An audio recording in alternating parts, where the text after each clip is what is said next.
And joining us now, NBC News senior executive editor for national security, David Rohde, and retired FBI agent and MSNBC national security and intel analyst, Christopher O'Leary.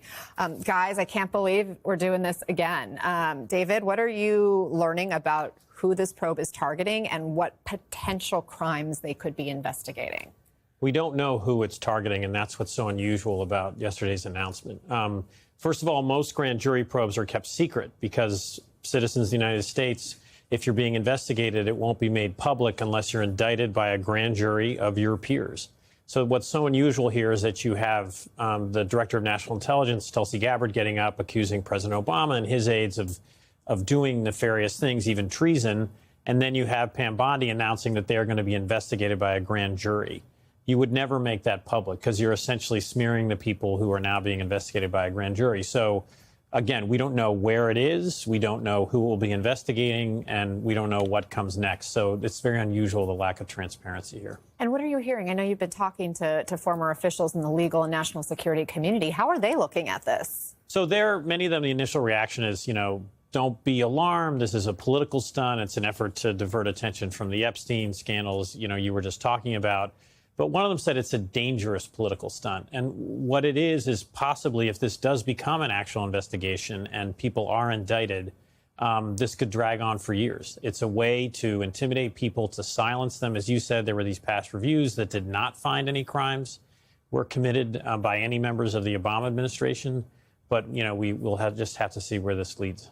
Christopher, let's talk about those past reviews a little bit, because it was a bipartisan Senate Intelligence Committee review in 2020 that found there was no conspiracy by the Obama administration officials among those different reviews. Then Senator, now current Secretary of State Marco Rubio, even signed off on that report at the time. Could the intelligence have changed since then? No. So I think there's a few things to point out. Number one, the U.S. attorney for the D.C. district indicted 12 Russian intelligence officers in 2018 under the Trump administration. Allegedly for, rigging or interfering with the 2016 election. Some of those are still wanted by the FBI, so I think that's important. Then you bring in Director Mueller, who people may forget, he was a lifelong Republican appointed by a Republican president, served for 10 years as FBI director, and then by unanimous vote extended for 2 more years. He was so well regarded. But because he was investigating something that was critical of the first Trump administration, they started undermining him and undermining the FBI.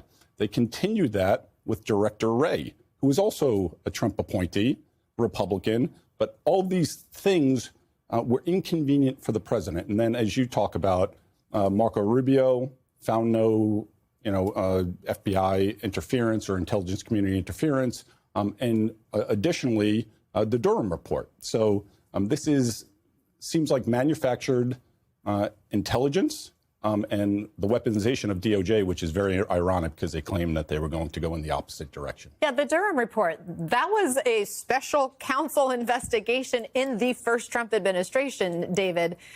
And again, no crimes by any of these main players, right? What was his conclusion?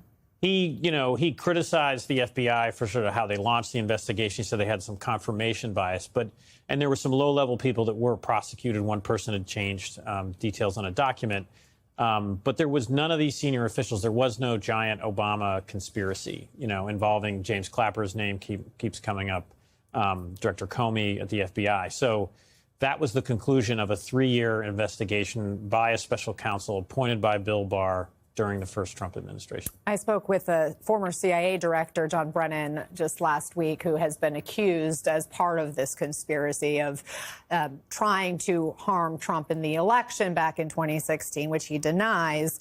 And I just want you to hear how he's looking at this. I asked him if he was concerned about this new strike force that was investigating. Listen. I just feel as though what we did was right. It was legitimate. It was based on our authorities and responsibilities. We would have been derelict if we didn't do these things.